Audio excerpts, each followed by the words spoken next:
In a neon temple of giggles, a bow tie-wearing llama conducts a meeting with a toaster and a spoon whispering of cosmic milk.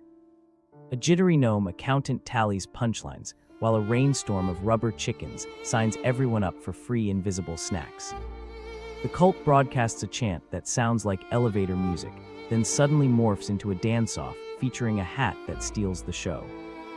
A penguin in sunglasses negotiates with a kettle about the sacred treaty of breakfast chaos, and a shrub applauds from the corner. The finale ends with a whispered pledge to orbit around a laughing moon and toast to the secret syllable that unbots the funny bone.